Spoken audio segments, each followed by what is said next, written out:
In Mile High, John Elway has been under fire over the uncertainty with the Broncos quarterback position. Elway addressed the situation, saying, quote, "I don't think there's much respect out there. And a lot of that is because when you look at the quarterback position with the guys that we have, they don't have a lot of outside respect, obviously. We think a lot more of Mark Sanchez than maybe the public does, and we hope we are right." The great thing about camp starting finally is we can stop talking about it and see who's going to come to the forefront. Max, how much has Elway botched Denver's quarterback situation? Let me say, I know who I'm talking about here. Okay. This is a very talented executive who managed to get a Broncos team to the Super Bowl twice and win one within a 3-year span. First as a really an offensive team without a great defense, and then reinventing the team as a defensive team without a great quarterback. I mean, Peyton was done by then, and Osweiler obviously was just, still, he was okay and wound up getting pulled from a playoff game. So, a very talented executive. I also understand that we're talking about one of the greatest quarterbacks of all time. So when I'm talking about his evaluation of the quarterback position, which is really at issue here, I realize that he is in a very good position to judge these kind of things, both as a smart executive and as one of the greatest quarterbacks ever. Stephen A., as you would say. However, what are we talking about here? Mark Sanchez? I mean, Mark Sanchez, the last time he played a full season in the NFL, was dead last in QBR for the Jets. I know they had a very bad receiving core that year. And I know in a partial season with the Eagles, in a system that really fit him very well, he was 15th in QBR. So still didn't hold a job as a starter in the league, but was good enough under a scheme that fit him to be a kind of middle-of-the-pack quarterback, which is something I thought was behind him. I still think, though, maybe Kubiak and, it's the right system for Mark Sanchez, too, and he can ride the defense, and Elway's in a good position to know that. If I'm a Broncos fan, I'm thinking, wait a minute. I know there wasn't a ton of stuff actually available at the price you like John Elway. I get it. You don't want to overpay for Kaepernick, and maybe you don't believe in RG3 because he signed for very little. Okay. And so this was the best available guy. But do you really want to risk what could be a dynasty, which is very rare in the NFL? I mean, if they were to even not win another Super Bowl, get to a championship game, get back to a Super Bowl here, 3 times in 4 years, getting there by modern standards is dynastic. Do you really want to risk that with, let's face it, by all indications, especially over the last half-decade, a substandard quarterback?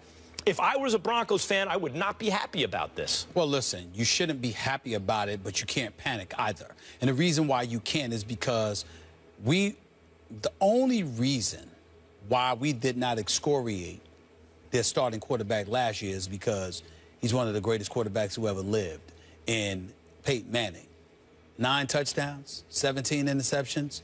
He was an absolute disaster, and he was a poor man's version of a game manager for the most part, particularly in the Super Bowl. Yeah, he had a good, decent performance in the first half against Pittsburgh, but for the most part, that's not the Peyton Manning we were accustomed to seeing. Could Mark Jackson be, I'm sorry, Mark Sanchez, could he be that good? Sure he could. Sure he could. Could Mark Sanchez throw 9 touchdowns and 17 interceptions? He could do that. Probably will, as a matter of fact. Yeah, he could do that. Yeah, he could do that. Intimidate defenses the same way. He's not going to intimidate. They said, we need 9 touchdowns and 17 interceptions. And Sanchez said, sign me up. But here's the thing. You're wrong for that. With the injuries, the lack of velocity on the throws, etc., you do have a Demaryius Thomas who's hungry to prove himself. You do have an Emmanuel Sanders who can get something done. You got this guy Heuerman as your tight end. You got C.J. Anderson. You retained him, okay? And you've got somebody like Paxton Lynch behind you to do some things. Meanwhile, you have a defense that was ranked fourth overall, #1 against the pass, #1 in yards allowed, #3 against the rush. Could they do something? They lost to Malik Jackson. Yeah, but the biggest loss is Danny Trevathan. We understand that. But they kept most of their personnel in place. And if you look at it from that perspective, what you're saying to Mark Sanchez is, throw great out of the equation. We don't need it. You're 6 years removed from taking a team, the New York Jets, to the AFC Championship game. Really, the defense did it.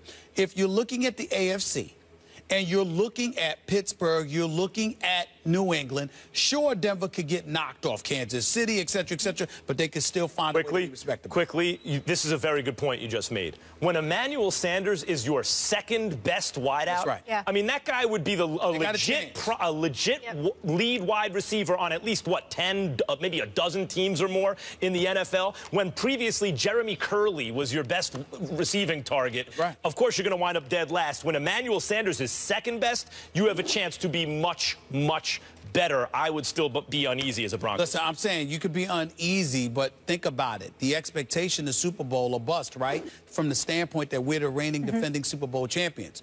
None of us here expect Mark Sanchez to win a Super Bowl. Right. The question is, can this defense do it again? Yep. The pressure's more on the defense than it is on Mark Sanchez. They got to run the ball well, too, though, because that was the difference for them when C.J. Anderson. Von Miller just signed that big deal. That's right. Of course. He's got more pressure on him. Max, what is going on here?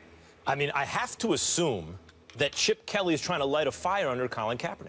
And maybe it's because, you know, the report that Gabbert was supposed to be drafted first overall, maybe instead of Cam Newton that year, and that's so insane. Maybe I'm underrating Gabbert, but he's been around for a minute now and has not shown me at least any indication that he can be an elite quarterback, where Colin Kaepernick has already been an elite quarterback. He's already done it on this level. I mean, he had Jaws and others saying, I'm looking at this guy like he has the potential to be the greatest quarterback who ever lived. That was to make people as knowledgeable as that even think that about you because of your play at the NFL level. In the playoffs at the NFL level, you've already been there. We know you could do it. We don't know that Blaine Gabbert can do anything like that. To me, Gabbert is like maybe not quite a in case of emergency break glass kind of quarterback, but certainly not a guy who should be, especially with his, you know, jitters in the pocket, pushing a guy for the job who, look, let's not forget, Kaepernick, when he was at, you know, Chip Kelly used to watch his games at Nevada because he was with Oregon wanting to play that read options, thinking this is the guy I kind of like the way they're using him and the things he can do.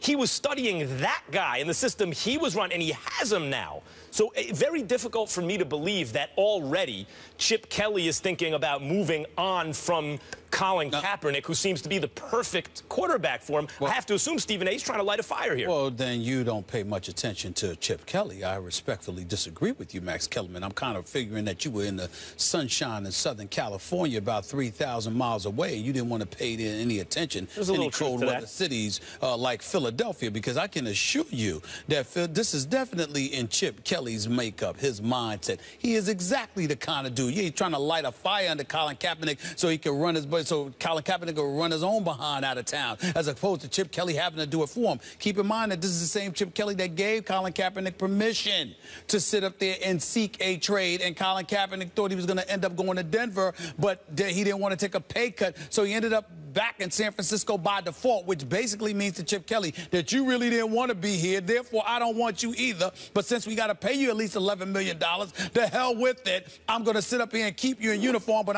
I damn sure ain't planning or relying upon you. So here we go with Blaine Gabbert. Now let me say this about Blaine Gabbert. I've never really watched Blaine Gabbert. I remember he got drafted 10th overall by Jacksonville in 2011. I remember seeing him a couple of times over the years where he looked as petrified as a lost puppy in the pocket, looked like he was shivering in his figurative boots, for crying out loud. Didn't appear to have any heart whatsoever. The flip side to this is that has a strong arm, has good athleticism, seems to have the tools in shorts to do a lot of different things. You know, in other words, not in uniform. You know, when he's out there practicing, you know, he looks beautiful. He looks absolutely sensational, okay? But I'm going to defer to my boy that used to work here, my man Chris Carter. You know that Hall of Fame wide receiver that was an exceptional NFL I'm aware analyst? of him, yes. I'm gonna lean on him. What he used to make it a priority to say every Sunday morning at least, and sometimes on Mondays on Mike and Mike. Blaine Gabbert stinks. That's what he said. It's not me, because I'm not qualified to say somebody stinks if I've barely watched them, because Blaine Gabbert has no interest in me. I have no interest in Blaine Gabbert whatsoever. But Chris Carter watched him, and he kept saying, Blaine Gabbert stinks. That's what he said. And I'm going to go with that. I'm going to go with a Hall of Fame wide receiver telling me when a quarterback stinks. So wait, so you're saying Jaws said on the one hand, that Kaepernick has the chance, has the potential to be the best ever. And on the other hand, Chris Carter said Blaine Gabbert stinks. Yes, best ever stinks. Now, when it comes to Jaws, I would say I believe in Jaws as well. However, I'm imitating Jaws, Jaworski here. But here's the point. In the end, Colin Kaepernick, we've seen what he could do. We haven't really seen if Blaine Gabbert could do anything, even though he threw for 2,000 yards and 10 touchdowns last year with 7 interceptions. Here's what we have seen, and here's where your notion is outweighed. We've seen what Kaepernick has done. We haven't seen much from Gabbert, but we know who Chip Kelly is. And Chip Kelly is the kind of guy that will do everything he can to facilitate Blaine Gabbert getting the job for the sole express purpose that Colin Kaepernick wanted to leave. That's enough for Chip Kelly. He didn't want to be here. He didn't want to be here. He tried to leave. That's Chip Kelly. That's the Chip Kelly that's been in Philadelphia. You're assuming that Chip Kelly has learned nothing from his first stop in the NFL. Absolutely. Why assume that? Well, as a matter of fact, you know why. Because he got a job too fast? Because he got another job too fast? Because he got a job too fast, because of ego, and there's nothing to challenge it when you get a job that damn fast. If everybody's been telling me I stink and I'm wrong, but 3 weeks later I'm getting $6 million a year after getting fired, what have I really learned? I will tell you. What have I learned? What you've learned is that your first job was a disaster, partly because you believe that... He's not going to say it's a disaster. He was 26-21. Partly because, well, you inherited a team, and then you made decisions over personnel, and then it became a disaster. Right. Like, based on your judgment and your ability to communicate with players, right? Right. And now you go to a place where the guy who you studied it when he was a college player and you were coaching a college team because you wanted to run elements of that thing is now your quarterback. Let's not forget also, Chip Kelly is pretty good at revamping a line, at least in terms of pass protection, right? In terms of pass blocking. Which is a weakness of the San Francisco 49ers, some would say. Listen, if you're Chip Kelly, you want to be able to run the football.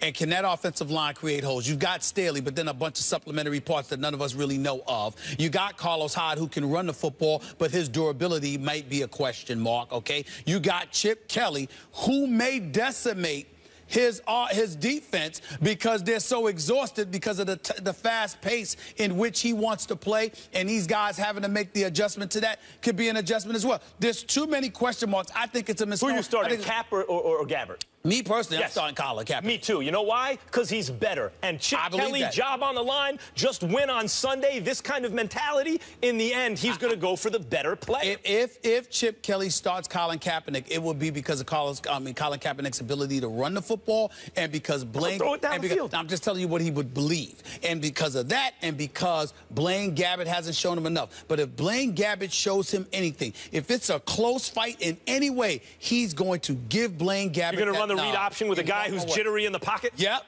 And slower than the other guy, and he can't throw it as far as the other guy? I think Chip already knows. The other guy went to a Super Bowl. The guy traded away. The guy, even though Nick Foles is nothing to brag at home about, the guy traded away Foles for Bradford. No, Foles was making less than $1 million. Bradford's making $13 million.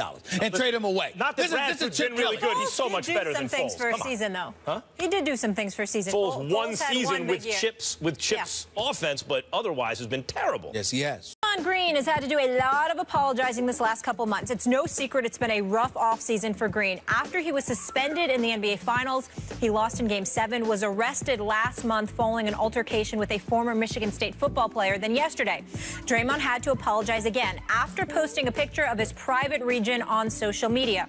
Shortly after removing the photo from his Snapchat account, Green tweeted, "Hacked, can't win right now." But the Warriors forward later told reporters he was lying. He meant to send the photo as a private message saying, "I kind of hit the wrong button and it sucks." Green is currently with Team USA in Houston, practicing for the Olympics in Rio. Stephen A., is Draymond going to last next season with the Warriors? I don't know.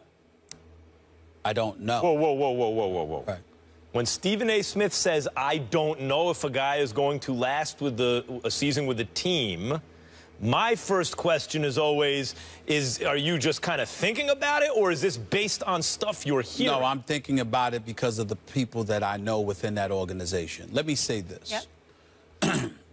It's very important that I qualify my statements because I'm a huge fan of Draymond Green, the player and the person. I love the guy, and I think that the kind of energy that he brings to the basketball court, I'd want him on my team any day. gotten to know him a little bit. I'm very, very fond of the Michigan State program because I love me some Tom Izzo, who I would want, if I had a son, I would want him playing for Tom Izzo. That's how I feel about that man. Here's my thing about Draymond, and I hope he's watching this, because forget, you know, the snafu, that's his personal business. Whatever mistake he made, that's fine, and I ain't getting into all of that, okay? I work for Walt Disney. I'm just not going there. What I will say is this. Draymond Green is being praised by a lot of people because of what he does on the court. My brother, do not think for 1 second that they won't turn against you in a flash. He needs to understand this. The Golden State Warriors have Kevin Durant now. Now, obviously, Draymond has the kind of requisite skills that complement both Steph, Clay, and Kevin Durant being on the same team. But it also diminishes the need for him if he becomes too problematic. Now, I don't believe that this is something that would happen, but let me tell you something. As somebody who's gotten to know the Warriors organization, whether it's Joe Lacob, whether it's Bob Myers, to a lesser degree, Steve Kerr. I think a lot of people misconstrue my thinking Mark Jackson should have never been fired, which is something the Warriors know that I have always felt takes nothing away from the great organization that they are, the great coach that Steve Kerr has proven to be, even though he didn't have a great Game 7. And by the way, Steve Kerr is a fantastic guy. He's a good man. So I don't want this to be misconstrued. But what I'm saying is Bob Myers is also a good guy. And Joe Lacob is about winning. And he's about winning and being positive while doing it. And he absolutely loves Draymond Green. But Draymond Green speeding down the highway at 118 miles an hour and Snapchatting it at the same time, even though his mama was right when his mama came out publicly and said, don't act like we've never tested how fast our car could go from time to time. There are people that have foolishly done that. He's not the only one. But no one's sitting here, of course. Well, of course not. Of course not. None of us. Never that. But the point is that not only that, but then you got to remember the situation after the finals, and you got into a beef and got arrested, you know, because of the beef in the nightclub, okay? And then now this. These are not things that have made the Golden State Warriors the brand that they have become. And I'm not saying this to chastise Draymond Green. I got nothing but love for the brother.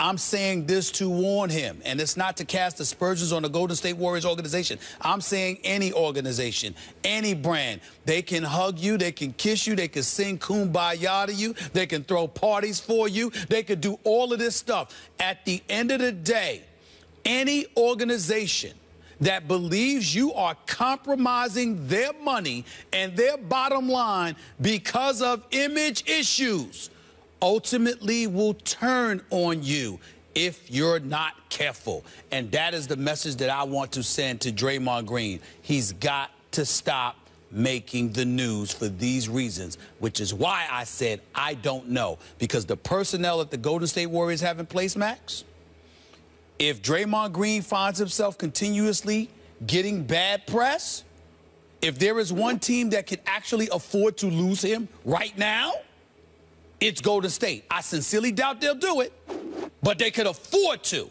He needs to be careful. I don't think they can afford to, and I think that's why he's okay. Now, by the way, not only just the off the court stuff, but sometimes a guy is so high energy all the time, that can even wear thin in the locker room, even if he is the emotional center and the kind of spiritual leader of the team. If that dude is on all the time, that can wear thin over time, I think.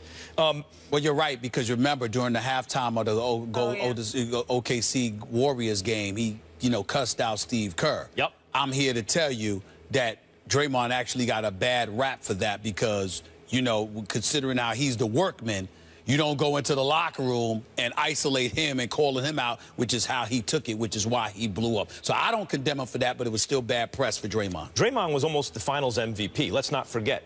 He was almost, if one of the greatest players who ever lived, probably the greatest player since Michael Jordan at his best, didn't go ham in Game 7, Draymond, they win that game. 32, 15, and 9. Going to be finals MVP. I mean, But he's the crazy guy on the team. A lot of teams have that one crazy guy, right? Where it's like a Dennis Rodman on the Jordan Bulls team, the second three-peat, where it's like, can this guy hold it together when we need him to hold it together? Vontaze Burfict, that was the question with Cincinnati and Pittsburgh, and it was like, actually, with Burfict, the answer was no at the end of the day. He couldn't. Literally, at the end of the game, he couldn't. Draymond, I think the jury's still out there because on the one hand, he did get suspended a game. They did lose that game. On the other hand, the way that series played out, I don't think that would have made a difference. I don't think LeBron was going to let those guys lose. And Draymond didn't do anything else where, well, he did actually, but he didn't wind up missing any more time. So he is really walking that fine line for that crazy guy who you hope can keep it together. But this is why I really think he's okay. I don't think he's in jeopardy. And I think even with Kevin Durant on the team, they really need him. Strategically, he's what makes them different. He has revolutionized the big man position, and you could call it a 4, you could call it a 5. Point forward, point center, whatever it is. Man shoots 49% from the field and 38% from three-point range. From 3. Now, you can say that's because, and I think correctly, that Steph Curry is not all three-pointers are created equal. Steph is shooting from so far away that's actually in the spread pick and roll. That's really creating more space than there's ever been created. Correct. And so it makes Draymond go from a 33% shooter to a 38% shooter, which is all the difference in the world in the modern NBA. But Draymond can shoot the 3. He can swarm in the paint. He can rebound. He can make great decisions with the ball as a kind of a point forward. He can put the ball on the floor. He's so well-rounded that, in fact, when other GMs are looking at the Warriors, strategically speaking, one of the players you must take into account, even with Steph and Durant on this team, really the question is, what are we going to do about Draymond? How do we match up with that? Or how do we get a guy like that? Like Karl Anthony Towns right now has supplanted for many Anthony Davis as the big you want because he came into the league shooting the 3 very well. They made him do it in college. And now it's like he's kind of Draymond Green, but bigger and better and more talented. Like that's one of the Draymond's existence is one of the reasons a guy like Karl Anthony Towns exists with the game he has and the reason it's so coveted. And besides the fact that he's Steph's real pick and roll partner. I mean, I think strategically, Draymond has such importance to this team that even with Durant there, his importance cannot be undermined. Well, see, that's all fine and good and excellent basketball analysis, but that's not what we're talking about here. What we're talking about here is a Golden State Warriors team that's scheduled to move into a new arena in a couple of years in San Francisco. We're talking about a Golden State Warriors team that has the golden boy, the reigning 2-time league MVP, who, can it get any nicer than him? I mean, one of the true gentlemen this sport has ever seen. We're talking about a backcourt that's considered the greatest shooting backcourt in the business. We're talking about an owner in Joe Lacob who is elite, absolutely believes his organization is elite, and literally considers themselves the new standard bearers. And so when you look at it from that perspective, again, I'm not saying this is something that they're entertaining at the moment or anything like that. I'm simply giving Draymond Green a heads up because I got that much love for the brother. I want him to know I don't care how much they hug you and smile at you and tell you something. Don't push the envelope if you want to stay in Oakland, because if you keep being in the news for the wrong reasons, they will turn on you in a heartbeat. There's a history of players who was shell-shocked that an organization that loved them dearly and valued them decided to say goodbye. Be careful. Last point on that. I still think he's okay, even having said that, unless the Warriors are actually a loser organization who cares so much about their brand image that they will sacrifice championships. Durant, and I love Kevin Durant. In Game 7 against the Warriors, he came up small. In Game 7 against Cleveland, Steph Curry looked like he didn't want it. I know he was probably compromised. Klay Thompson went cold. Do you know who went bananas? Draymond Green. With the chips on the line when it seemed like no one else wanted it. In Game 7 of the finals, Draymond showed up big. And that dude is a championship player. We can reach an accord. You're probably right in terms of, based off of what you said, maybe we don't move him now. but next summer, if you keep getting Don't slip, Draymond. Don't slip. Don't slip. You better keep playing. You're saying that. I'm just saying. I'm just looking out for him and saying, don't slip. Don't let it compromise your production, Stop your money, this. your team's money. And I'm quite sure that Tom Izzo will tell him the same thing. You better keep getting those triple doubles on a winning team. No question. When we